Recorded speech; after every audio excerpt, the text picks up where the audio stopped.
আসসালামু আলাইকুম সবাইকে। আপনারা সবাই কেমন আছেন? আপনাদের মাঝে নিয়ে আসলাম বড় একটা বেডশিট। দেখেন এটা কেমন হয়েছে। আপনাদের যাদের লাগবে আমার কাছ থেকে হোয়াটসঅ্যাপ ইমোতে যোগাযোগ করতে পারেন। এটা কালো কালার মধ্যে লেমন কালার সুতা দিয়ে কাজ করা।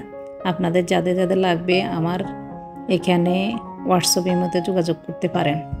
এটা সম্পূর্ণ হাতের কাজের, এটা কোনো মেশিনে সেলাই করানো।